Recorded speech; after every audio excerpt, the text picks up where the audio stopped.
Good afternoon, everyone. Hi, my name is Glenn Adamson, and I am the curatorial director for Design Miami for 2024, and also will be next year for 2025, our 20th anniversary. It's a great pleasure to welcome you here to the first panel of our third day of the Talks program under the theme of Blue Sky. So we're exploring the theme of imaginative leaps and the great open horizon that contemporary and historic design bring to us. And for that topic, we could have no better guide for this next panel than the wonderful Daniella Ohad, who is sort of the Virgil that carries us all through the domains of contemporary design, especially in New York City. So you may know her series, Daniella on Design, and if not that, then her teaching, her curatorial work at Carpenter's Workshop and elsewhere. She's really one of our rock star interpreters of the field, and it's a great pleasure to welcome her to the stage together with three terrific collectors and experts. So we have from her left, first my buddy Mike DePaola, who's a fantastic collector not only of contemporary design but also contemporary art, very knowledgeable in that field, and a trustee along with myself at the Museum of Arts and Design. And we have Ivana Jermoluk joining us, great collector and expert in her own right. And then finally, Robert Kaplan, very significant figure in the history of arts and crafts scholarship and collecting. So without any further ado, I'm going to hand you over to Daniella. Do keep in mind that we are filming, and we will have a Q&A at the end, so you'll have a chance to ask your questions of Daniella and the panel. Thanks very much for being here, and Daniella, over to you. Glenn, thank you so much. And for you, so many familiar faces. Thanks for being with us. We are going to have a very special talk about what does it mean to live with collectible design? Because we all come to Design Miami and we buy and we study and we learn and we look. But when you live with good design, it's a transformative experience. And I want to start with a little introduction to my panelists. I didn't write this introduction. Somebody else wrote it to me. But then you have to also guess who this person is. Okay, so I'm going to start with Mike. From the moment I met Mike, I was impressed by his knowledge of art and design because he puts as much importance on collecting design as he does with art. Visiting his homes has been a memorable experience because what makes his homes truly unforgettable is the seamless integration of remarkable art collection with design. And it's his bold and daring approach to collecting which makes his spaces remarkable. Do you know who wrote it? Take a guess. Yes. So is it Christina? Christina Grajales? Thank you, Christina Grajales. I want to, why? He knew right away. Wait, does that get me extra discount today? Do I have like a special shopping pass? Or we all heard it. I want to say something about Ivana. Ivana is a passionate designer who is open to all ideas. Her personal style combined with her design knowledge leads to objects created with both passion and appropriate historic references. She's an avid traveler who brings home new ideas inspired by both nature and the culture of lands she visits. Do you know who wrote it? I guess Christina. No? No, you think Christina. No. I failed. So, thank you for George. George. For this. I don't know if George is here, but thank you. And the last one, I want to introduce you to Robert Kaplan. Stepping into Robert's apartment many years ago was like stepping into the world where design and art seemingly converged. His deep understanding of how exceptional pieces resonate with each other, particularly within the arts and crafts movement, was immediately evident. Over the decades, he has not only mentored me, but also enriched my life in countless ways. I think you might have written that. Yes? No. No? Jeez. I don't know. Thank you very much for Michael. Oh my God, Michael. Okay. Thank you, Michael. So we are going to you were talk gonna be late. about how these people, these three amazing people, how their love for design, for living with good design, the passion for design, has transformed their lives and made their lives better. Is that correct? Yeah. So I ask each one of them, and by the way, you're all going to see their homes soon, because everybody loves to see people's homes, especially people who love design. And I ask each one of them to select one piece from their collection, which is very meaningful to them, and which they love immensely, and why. And before this, I selected my own piece that I like, and this is my home. And I selected this coffee table by George Nakashima because it's really one of the most exceptional pieces he's ever made, but also because maybe it's hard to see it, but George Nakashima took the wood as is, and it was eaten by termites. And he filled all these gaps with resin. Can you believe this I'm talking about the 60s? Jake, I mean, you are a craftsperson. Can you think about it? He didn't cut the termite damage, but rather preserved it. And this is why this is one of my favorite pieces. And also I love the idea that this particular wood was used also for a table at his own home in New Hope. And I think here you can see all this amazing texture, which is really the sort of, for other people it would have been the damage of the wood, but for him it was really the most special way of treating the wood. And so I was asking That's me. Mike, I was asking Mike, please select one piece. And you said, this is my favorite piece. And I apologize, I didn't have a better picture of it. We do have, actually. I went to the artist. I went to the artist and I got one. So it's Studio Yob, and I actually bought it at Design Miami more than 5 years ago. And they're burning, when I originally picked it out, I picked out the blue car. However, after having discussions with the gallery and with the artists, we decided we were just going into COVID. The world kind of sucked then too, but it just seemed to have like the UN on a white car just made it more significant and somewhat political, maybe more in my head than anywhere. But I love this table because it's glitz, it's loud, it's...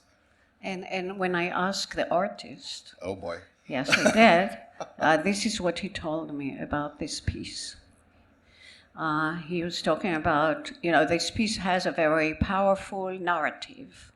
You always have to look for the narrative. When you buy design, look at the narrative. That's going to be a great leading point for you. And this is what he said. And this is a part of an entire series of Studio Yob that included the sinking ship, including the train crash, and you selected the UN one. And where is it? Where do you live with it? So that's in my home in Los Angeles, right in the living room. The room, it's very mid-century modern feel, so it's very neat lines and quiet, and there's a lot of, let's say, loudness on the walls, but that table, I wanted it to stand out, and it certainly does. That's out of, I have 3 homes, and that's my LA home, and it's my favorite piece out of everything. Wow. Okay, wow. Okay, we're going to I have other Studio Yob pieces. They're all very different, but that one is, it resonates. Amazing. Ivana, I was asking you, what is your favorite piece? And you selected a rug by Jorge. He's not here today. He's from Colombia. And tell us about that. Yeah, so for the people who don't know much about his work, he uses metal to weave the rugs and textiles. And there's this magic moment where, depending on the light of the day, you just walk in and there is this shine in a room and every day is different. And to me, that's my favorite piece because it's unexpected and it's very unique. And I think he's the most important textile designer of our time. And then another special thing about that, I discovered him much before I saw his work in Design Miami. He was selling in a small store in Merrick Park. And me being a jeweler, I automatically got connected to the work. And then I came to Christina Grajales' gallery, and what she did with him was like so much better. Suddenly their embroidery, there is like a different way of weaving things. I mean, the work just went, I didn't even recognize it was the same designer.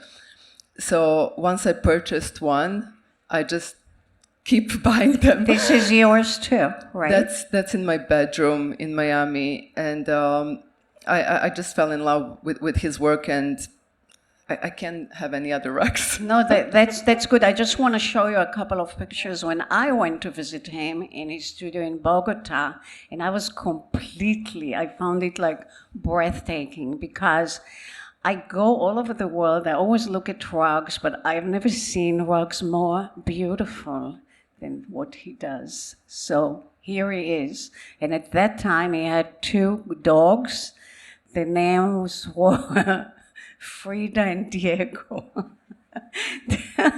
Okay, Robert, I asked you about your favorite piece, and you spoke about this piece, and this piece really has a hugely interesting story.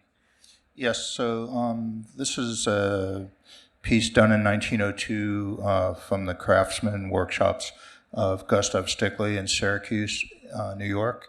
It was one of the first pieces that came to my attention when I started collecting about 40 years ago. It was, this picture is from a book called Treasures of the American Arts and Crafts Movement, which is kind of the Bible of this field, with all sorts of masterworks that have really held up in time, over time. I fell in love with the piece from the photo, wonder if I'd ever get to see the piece. In fact, there were only period photos of one from a retail plate, they called it, when it was made for sale. I loved it for its simplicity, for its monumentality, and it has a very, very tight relationship to what was going on with the British movement, with Voysey, Charles Voysey, with some of his furniture designs, with the silhouette of the piece. And the piece had been sold. Can I just say something? Yep. I brought this. This is, do you know what this, have you ever seen this picture? This is the home, you told me I'm allowed to say this is the home of Richard Gere. Okay. How is this connected to the piece? Okay, so at a certain point in time, I think it was for the beginning of 2001, I went into a gallery business partnership with a woman who was really the leading dealer in the field. Her name was Beth Cathers. She had actually sold the piece to Richard in the 1970s, and you know, I never met Richard, only saw pieces from his collection that were published. But this was always, you know, my favorite. I couldn't get it out of my mind, and I had an opportunity to acquire it a couple of years ago, and so I did. It was just very surprising and thrilling to me that I, you know, had the opportunity to acquire a piece that I had been looking at in a book for decades. So. Thank you. And Mike, what do you think about these rugs? Okay, so I have one of these rugs. I bought it from Christina, but mine was custom, 20 feet by 20 feet, and it's in my New York City apartment. I live on the 19th floor. Talk about transforming lives. Rolled up, it weighed almost a half a ton. It doesn't fold, it's woven aluminum. Can't get in the elevator because it's too heavy, and the stairs were too tight. So, New York stories. yeah, New York stories, we had to hire a crane, which meant we needed to shut down the block. I live right off Central Park. That's not as easy as it sounds, but that is my, and I don't think I was angry at all, but it Can move out of that apartment. If I do ever sell the apartment, it's going to come with the rug, unless Of Christina course. hires that crane and do that again. It took a village just to get it in place, and it's been there for, it has to be 12 years. And at you least. were not angry at the dealer. No, Okay, no, I'm no, just no. checking. She Okay. helped, Christina will have a solution. Whether the solution is closing down a city block, hiring cranes, and 50 people on site with hats and safety But it's glasses. there. It's and- there. Okay, but thank it's you, there, and Mike. it's absolutely beautiful. And Thank you. yes, that did transform my life. The next thing I want to talk to you about is travel, because I found as a design connoisseur and lover, for me, my travel is really informed by my love for aesthetics and design. And I know for some people, many people don't travel this way, but we travel this way. So Ivana, I wanted to talk to you. You are a huge traveler. And where was this? Can you tell us about how this experience came to transform something about the way either you make jewelry or what you love to live with? Well, I can't take credit for my outfit. This is in Jaipur Bar Palladio Hotel that just opened, and twice a year I do these girls trips that are focused around architecture and art. So India was one of them, and then after that we went to Sri Lanka. And my girlfriend is a fashion designer, so she dressed me up for a party that night. and I like to dress up. I'm a burner, so I'm always up for adventure.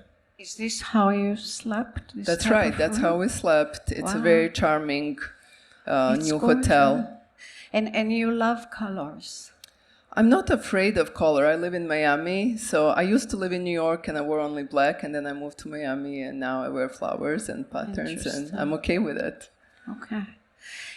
I asked you about a great travel experience, and you selected a building that I love personally, because I love everything that was done by Carlo Scarpa, especially in Venice, and this is what you selected.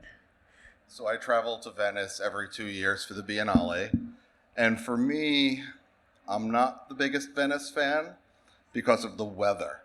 I'm the weather jinx. And it's either always 500 degrees, or last year when I went, or this year when I went, it poured.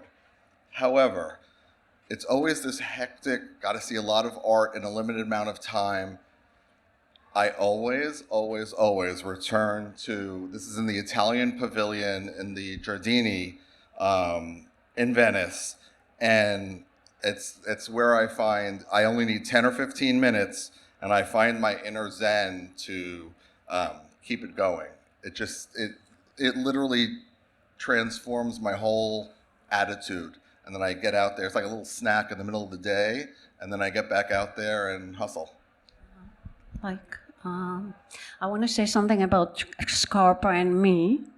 When I went to visit, and each one of you, if you love design, you have to go to this place. Scarpa did his most substantial commission was in a cemetery in northern Italy. Very, very few people go there, but I can tell you that every architect in the world wants to go there or been there. And that really transformed my own sense of minimalism and peace about design. So here we see, this is absolutely gorgeous. The way that that Scarpa used concrete was very poetic. When you go to Venice, you should also visit the Olivetti showroom. So These are some of I his... think concrete and brick wants to be very cold, but he made it very warm Completely. and comforting. Completely. Robert, you have a story of traveling to this place where this completely changed your life. So this is the International Tennis Hall of Fame in Newport, Rhode Island. The structures were designed by Stanford White in 1881, and my earlier profession was in professional tennis. So I used to coach. I used to represent players as an agent. So it would be often that we would come to Newport to play the event, and it's really walking into another world. You walk down the street and come into this place that just transcends time. Nothing's changed on the inside. It's been updated, but nothing's really changed. And they still have these fabulous grass tennis courts. Everything is all white in terms of tennis clothing, which is really traditional. The Tennis Hall of Fame exists there now. And in the 80s, when I played the event and when I was later going for business reasons, I came upon a couple of early pieces of Gustav Stickley furniture. Didn't know what they were at the time, but I took photographs of them, and it turned out that they were just being used in the locker room to throw wet towels on. They had been at the club since 1902, as it turned out. And it just brings me back to a simpler time, really, with all the craziness that's going on in the world. When you step into a place, when I step into a place like this in Newport, it's very relaxing, very calming, and it stays with me for a long time. Yeah, travel is an amazing agent of forging taste, of elevating taste, but travel for design is very different than travel just generally. Do you agree with me? I definitely agree. I mean, there's no beach at the Biennale. Everyone gets something different out of it, I think. And for me, it's almost like speed dating with art. And to be able to go to, I went there. To be able to go there and just recharge, So I want now our audience would like to visit your own homes. And let's start with, actually, you, Mike. This is your New York City apartment. I remember when we spoke on Zoom, I asked you, where is it? And you told me it's Central Park North. And tell me about your feeling when you walk into your home and live with all these objects. So unlike my LA home, this is where I am most of the time in New York City, and it's things are loud. I don't have many walls on 3 sides of my living room, dining room. It's very loft-like, and I want it to feel busy. I need it to feel, I find comfort in that when I'm in New York. I'm surrounded by all this greenery, and I just feel like I need company. And I see this one piece that really caught my attention, the lamp. The Atelier Van Lieshout. This is actually the lamp. It's the family lamp by Atelier Van Lieshout from, did you buy it from Carpenter's Workshop Gallery? I believe I did, but so long ago. Yes. I remember being in a London warehouse somewhere, or maybe outside of London. But I saw the form here at Design Miami 100 years ago, and looked into it further. But yes. So when you buy a piece like that, or any other piece, and I'm showing you a couple of examples from the same series, do you buy it in order to sell it, or how do you feel about parting from your design collection? It's first of all, it's difficult to sell. I don't know if you remember, but those Van Lieshout I mean, mine is the one that's made out of iron or bronze, so it weighs a ton, another heavy thing in New York. But you know, there's more value here. I mean, I have, you know, 3 children, and you know, that's kind of representative of me. That's how I saw it. I mean, I have other pieces from Atelier van Lieshout, but you know, there's some sort of emotional attachment, and then I have to love the form. So, will I sell it? Probably not. You know, I've donated pieces to shows, MAD for one, and you know, it'll make the rounds in the circuit if anybody else wants to see it. But otherwise, it's going to be right there on my counter. What do we see here? So my twin daughters, that's their room. That is a time capsule. They're out of school already, so they're both going to be 25. But that was the room that they grew up in. And I wanted to keep it very light.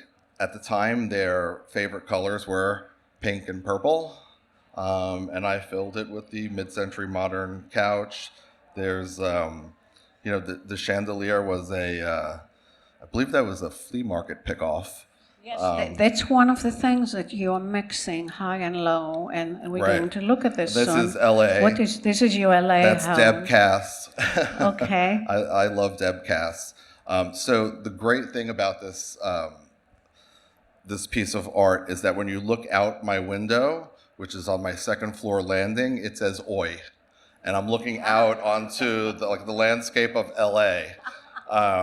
So to me, that's how I think about things. So when you walk into my house, it's saying "Yo," like, you know, come on in. But once you're inside and looking at LA, I says love "Oi." it. Robert, what do you think about that? I think it's fantastic. I'm not sure if I'm correct. Is this your LA house? So how do you distinguish? How do you distinguish between the LA home and your New York home and the Florida home in terms of the pieces that you bring into those spaces? This is the one that doesn't work. So, all right, now that's LA, and LA. If you recall, I went very calm and mid-century down on the floor. However, on the walls, it gets very busy. It's Keith Haring, and busy, I mean, visually takes a little bit of attention. And I usually do that. I keep it calm down below, and I keep you looking up front, and then when you settle in, then you kind of get comfort. I know that you really love the work of Johnny Swing. Love Johnny Swing. That's one of his I wish he sofas. was here, but he's not. Yeah. That's my Florida home. Yeah. Also Florida. Yeah. So that's a Florida home. Johnny Swing, he considers himself a master solderer from Vermont. His studio's in Vermont, and he makes the most comfortable furniture. It works with how you sit and how you lie, and you could sit in it many different ways. And everything's made out of coins. Real So coins. real Quarters currency. or dollars. Right. What about yours? What type of coins? Those are gold half dollars. That one are Indian dollars. So that was actually, it did a little time at the Museum of Finance in New York. I loaned it to them. But yeah, each piece is made. See, that's his nickel sofa, but that's a special edition of the nickel sofa that he used And dollars. so, can you say something about your relationship with an artist that you collect? So you picked Johnny Swing of all I artists. did, for a reason. Johnny stays very connected with his work. So you can never sell it because he'll know in a second, no matter how you try and, but he's good. It's a part of him. And, you know, how do you get this into, so Johnny Swing I have in every home. And in New York City, how does it get into the house? You know, Johnny, usually with an assistant, brings it in. He delivers it. You know, whether you buy it from a dealer or from him directly, he puts it on his back. He trucks it down from Vermont and forces you to communicate with him. And then he releases his furniture into your captivity. And have you been to his studio? I've never been. I've been invited many times. I've never been. Okay, and there is also one very distinctive piece. Which home is this? This is Florida. And that's my dining room. And that's the chandelier you're talking about? I'm talking about the chandelier, which it's enormous, and it came from this building. What? Oh, is that it? Wow. How did you, yeah. So, yeah, it was in the grand ballroom of the Fairmont Hotel in Dallas. I bought it from an antique shop. Funny story on its enormity, though. I did not see it in person when I purchased it. And when they gave the dimensions, they said 6 foot radius. So I said, oh, that's perfect.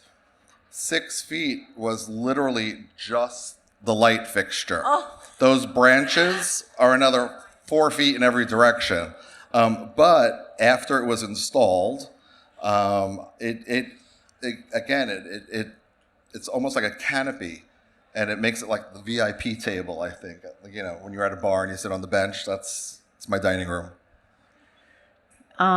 Robert, I want to talk to you, but I want to start with this man because he died just a couple of weeks ago. Is that right, John? About 5 weeks ago. Yeah. So this man played a central role in your life as a collector. He did. Wait, I want to ask, anyone knows who this man is? You are not you. You are the professional. Okay, yeah. This is Paul Morrissey. He was an artist. He was a filmmaker, director.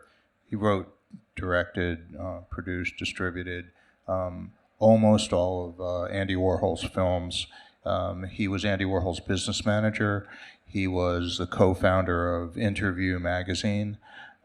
He was Lou Reed's first manager. He was really an interesting and important part of the New York cultural downtown scene in the 60s and the 70s. And I got to meet him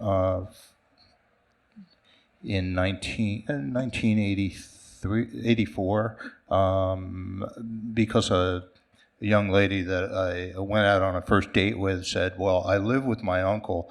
Just beware if he's around. He's kind of an odd guy. You know, he might not be around, but of course he was around. He wanted a vet who was taking his niece out to the movies. And I walked into this very big apartment by the Metropolitan Museum of Art, and this cranky old guy takes me down the hallway, and the apartment's filled with all of this material that I had never seen before. I had no idea what it was, between the ceramics and the furniture and the lighting, and I had entered another world, another space. I was lost, but I was excited by it. I was also excited for the date that I was about to have. But the interior of this apartment was completely disheveled, but still it was together in a way that I couldn't understand. And he became my first teacher. It turned out that he was one of the very first collectors of works from the American arts and crafts movement in the 1960s. He ran the factory for Warhol for years. He got Warhol to collect this material. Paul So when you look at this, teacher. He was when my you look first at teacher. this picture, this is a recent picture, and you recently went back to his home in New York. Is this the same way you remember it when you first walked into it? A stylist must have come in and cleaned this place up because his apartment was so jammed with things. This must have taken hours to set up. But your home is not jammed.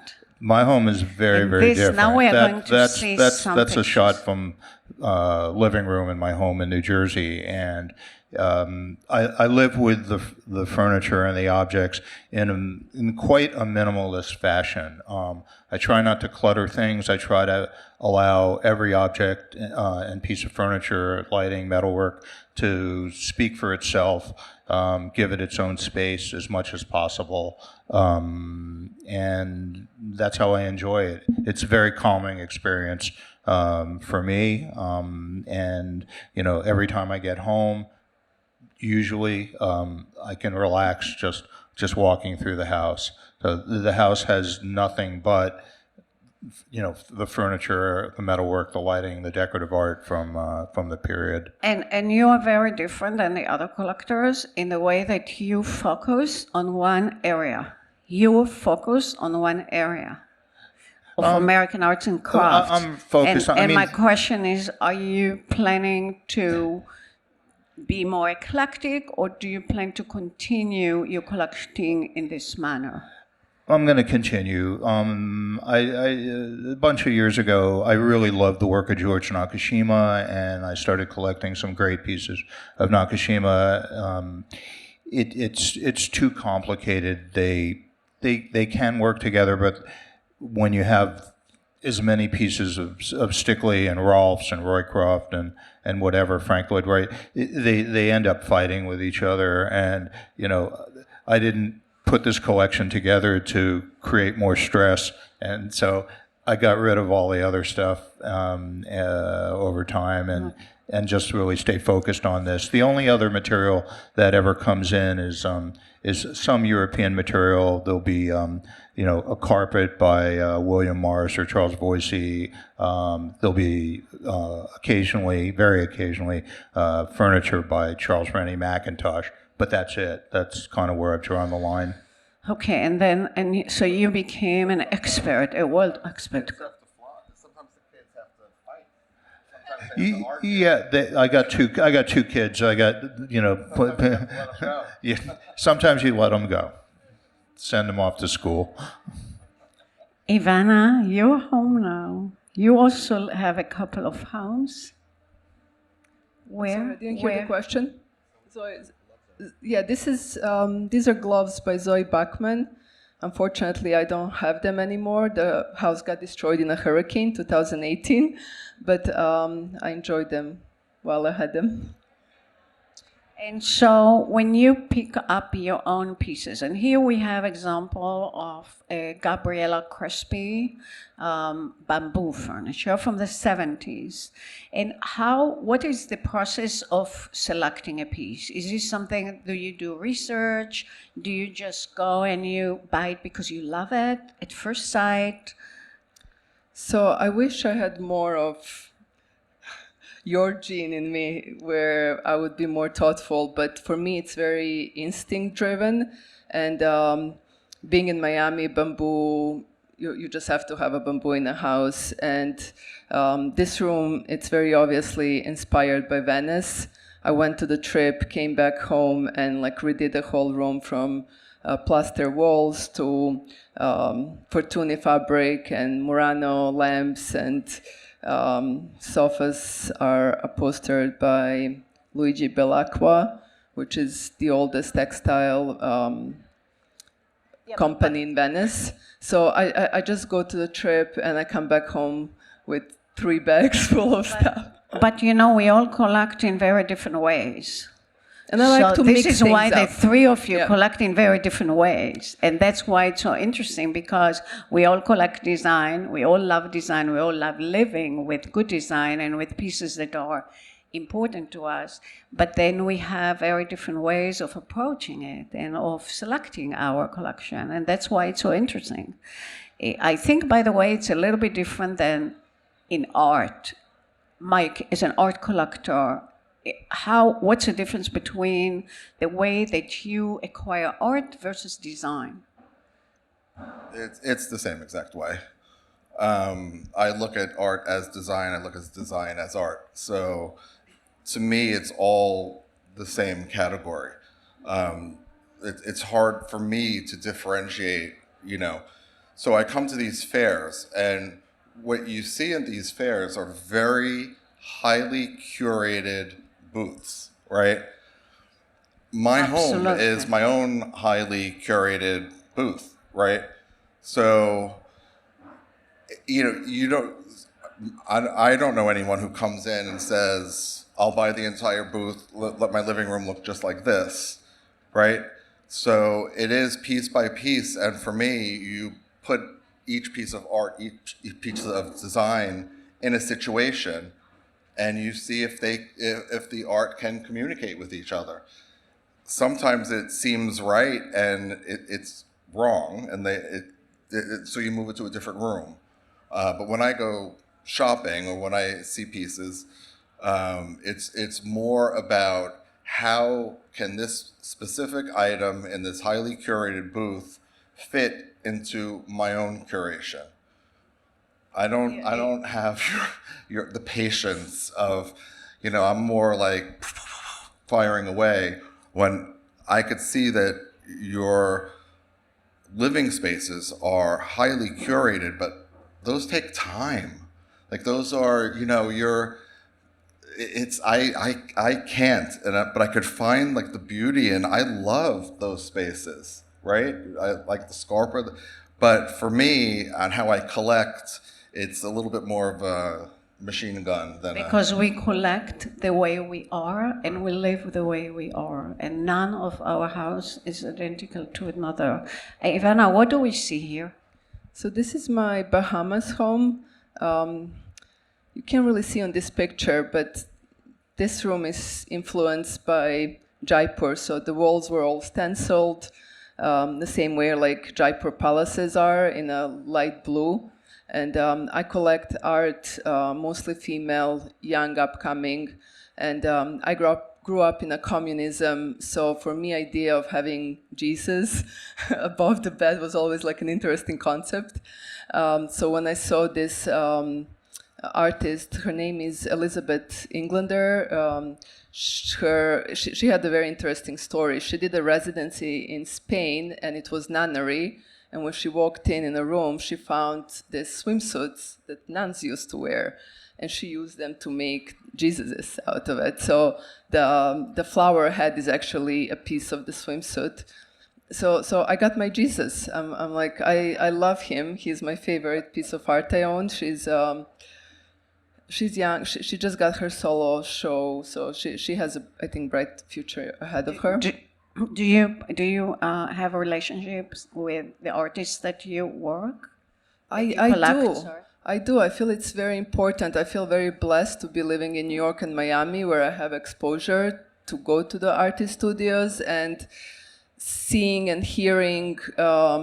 It's something that I cannot ever imagine what some artist that lived 50 or 60 years ago or 100 years ago, like. You get this one-on-one experience, and I can relate to them. I know what they're talking about. It's a very easy process to fall in love, and I kind of need that to understand the work before I purchase it. It's all about research for me. What do we see here? I love landscape design more than I love anything more than jewelry, and if I had time again, I would probably be a landscape designer. So I planted this with all native plants, and I don't remember who is the artist with the chairs. I think it's Tom Heckwick. Okay, so here you can see better the room.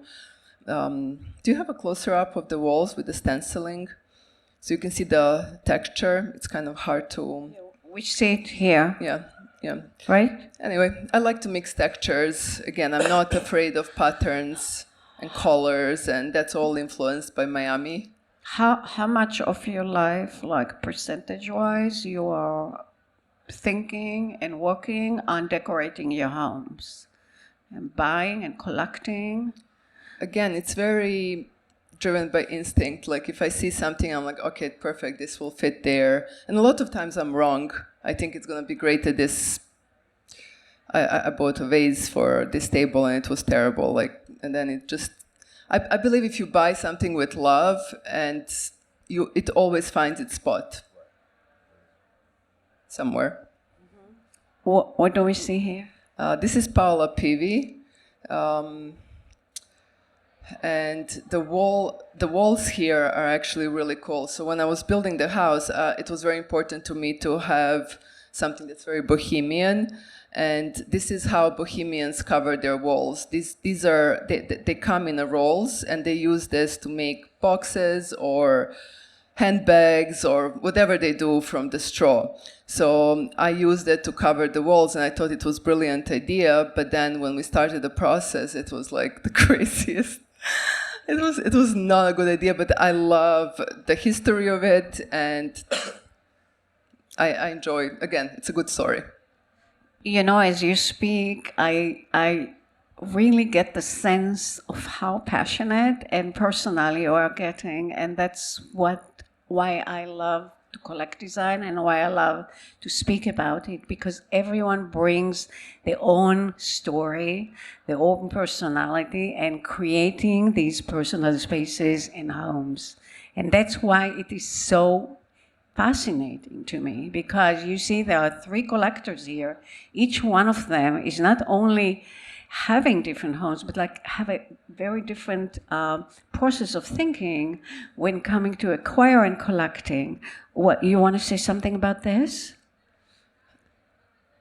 Again, I wish I'm more like you, but I love to mix pieces, and I have very eclectic style. The artwork is by this young artist, Anne Craven, and I have things from moon, so I collect all the little paintings wherever I find them with the moons. And then there's, again, looking at this, someone would think that I'm very religious, because there is iconography from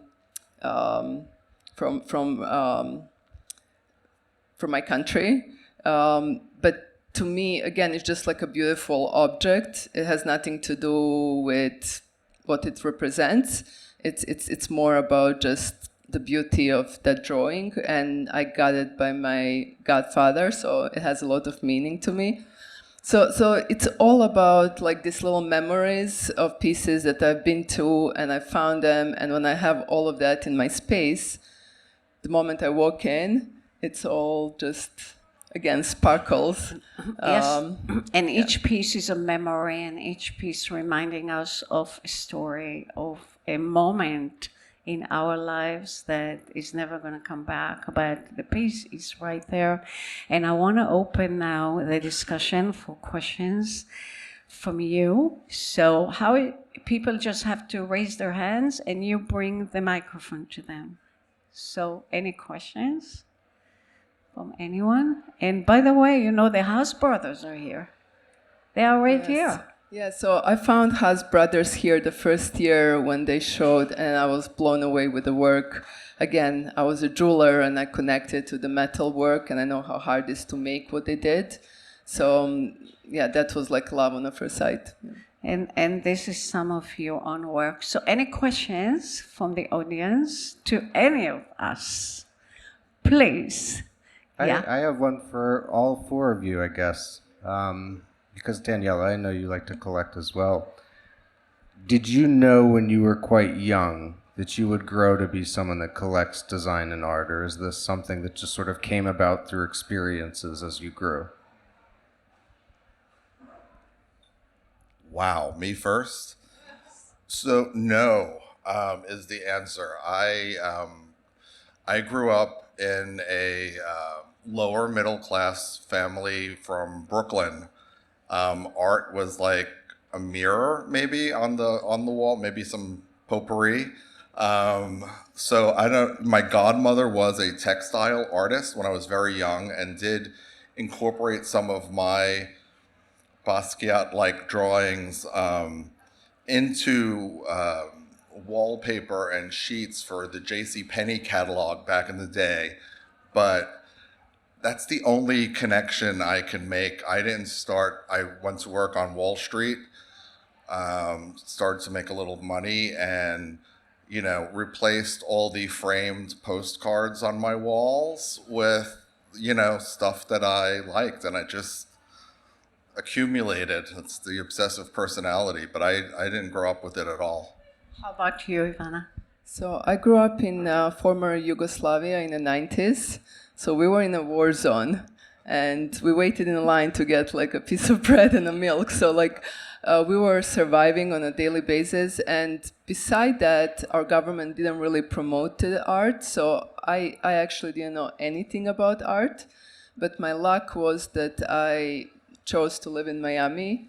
And when I came here, which was 2005, that's the year that Design Miami came, and Art Basel came a couple years prior to that. And I just thought, like, oh my God, is this real? Like, people like create things, and other people buy it, and I just couldn't believe it. I have to. Miami is. If I moved somewhere else, I would have never become a collector. But I feel that there is a potential to all of us, and maybe we didn't go. I grew up in Israel when we were fighting to live for life. Nobody was thinking about collecting, but my grandmother was living with gorgeous Biedermeier furniture, and that was very different at that time. And that's something that instilled the love for me, for antiques, for objects. How about you, Robert? Two things. My earliest childhood memory is actually nagging my mother to take me around neighborhoods that had really fascinating looking industrial buildings, and I just wanted to look at the buildings, and I really didn't know why, and I ended up not studying architecture formally, but after one semester at university, I dropped out of school, and it's a long story which I shouldn't share. But my parents, of course, being the good Jewish parents that they were, they sent me to a psychiatrist. And so I took all of these tests, and the results of the tests, this is 1974, the results of the tests were that the most likely occupation that I was going to have was interior design. And I had no idea what that meant in 1974. Interior, yes. Design, yes. Interior design, no idea. And I never forgot that. I just kind of laughed it off. So interesting. We have a time for one or two more questions. Jake. Thank you. It's more of a comment coming from a maker and an artist. I just wanted to thank you because that dialogue between the maker is really, it is helpful. I think 90% of the time our items just sit in a warehouse for quite some time before it's actually installed. So even just that photo at the end of an installation to be like, it's this great moment for us. So thanks for that dialogue. And then to Robert, I think we all admire your patience in your collecting. I think it's very easy for us to get distracted by the French and Italian design and then the contemporary design. So it's really inspiring to kind of hold more of that American design. Thank you. Thank you, Jake. Jake started his career as an interior designer with Bill Sawfield, and now he's a maker of furniture and steel in the Bronx. So we have time for one more question. Look, we have two people. Okay. Do we have time? Okay. A question for all of you. Are you your own consultant, interior designer, or do you run ideas by someone, your dealers, architects? Anyone? Thank you. Everyone and everything. I work with art. I've worked with Wendy Cromwell for 25 years now, as she's outlasted marriages. But she's, as an advisor, as a picker, if you will. She goes to a lot of the openings I can't go to. Decorators, I have a decorator in New York who helps me, someone from Dallas who helps me, even though I don't have a place in Dallas. So yeah, I work with artists directly, dealers, wherever it comes from. It's all just one big happy family. Eva. So at the beginning, I was kind of terrified to even go here and ask the questions. But a couple years into it, you kind of build relationships. Christina, who is here, has been such a great partner, and she would educate me, and she would be like, oh, go see this exhibit, or check this book out. And then now I feel like I have probably 3 advisors when it comes to art that I just talk to on a regular basis, because I have kids, I don't have time to go to all the openings, and I'm interested in new and upcoming artists, and there are like a million of them. So I need the curation of like 50, and then I kind of pick and choose what speaks to me from that group. And then same thing, like when it comes to design, I just follow my instinct, and that's something I like to do, so I do it mostly on my own. But for art, I need more guidance. Yeah, and I pick up my own objects, but I would never buy a piece without consulting my interior designer, because I like everything to work perfectly, and I like perfection. So I love talking to experts in everything. There is one more question here. Oh, sorry, Robert. Sorry. I speak with other collectors and dealers, and pretty much stick to keeping my conversations with experts.